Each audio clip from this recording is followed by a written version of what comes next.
So today we're gonna make a fresh basil pesto sauce. Ideally, you have fresh basil at home. If you have a plant, when they start to grow flowers like this, the leaves are pretty mature and they will produce really fragrant smelling pesto.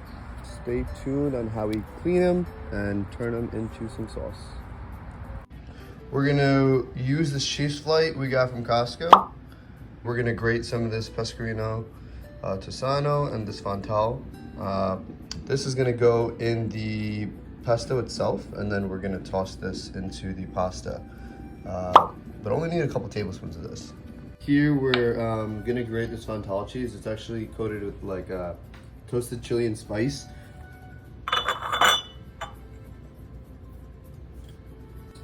We got the flowers, as I was saying, on the end. It's fragrant. We're just gonna pull the leaves off of the stalk. When you cut it too, actually, by the way, you want to cut it from the stalk so that new stalks grow and new leaves grow. We wash it. We're gonna wash it in ice cold water and dry it out. Reason you want to use ice cold water and not like something like lukewarm is because you want your leaves to stay fresh. But the key here, what you're gonna do is you're just gonna let the leaves soak for a few minutes. There's dirt and stuff on the leaves. We're gonna take a couple garlic cloves, mortar and pestle them. You do salt here. You could use, ideally, you want to use a coarse salt because it'll actually like blend together really well. It'll be easier to mash it up. I'm actually using these like smoked sea salt flakes. It's my personal favorite for like different types of cooking. It's like, you know, it's not your everyday salt. But you can actually grab this from Whole Foods. So we're just gonna take like a small pinch of this, blend it together with the garlic.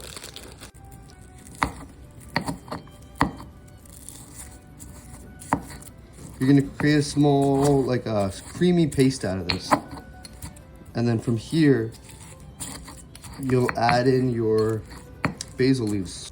So here what we're gonna do is we're gonna, as I was mentioning, we're gonna dry these leaves out.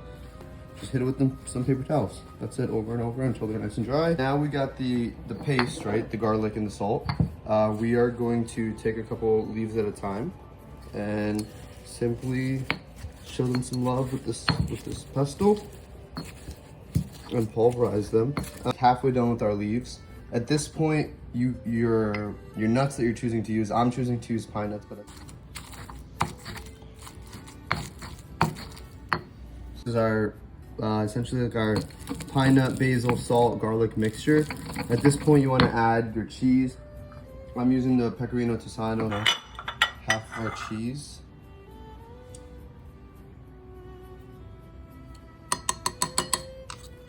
And then you're gonna mortar and pestle away. Here.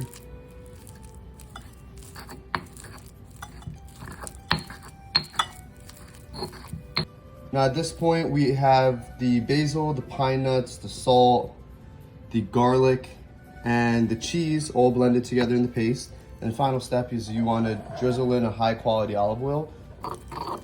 Keep going, keep going. Reach in there. Keep going, keep going. And stop. That's beautiful.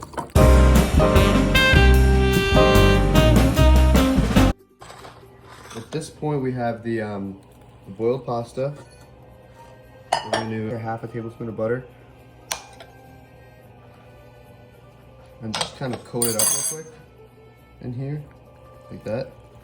And we're going to capitalize. So everything's kind of hot in here.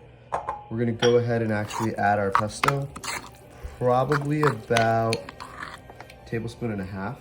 You don't need a whole lot because it's very fragrant, very powerful, honestly. Because the pasta is so hot, this is your ideal time to add in your cheese. So as I said, we have the Fontal cheese with the chili rub on it. You can grab this from Costco. They have a cheese flight, solid pickup. And that's it. It's just a quick and easy weekend lunch. And I hope you guys enjoy. If you guys get value out of this, I really hope you do. Definitely remember to subscribe to our channel and comment. Let me know what you guys think.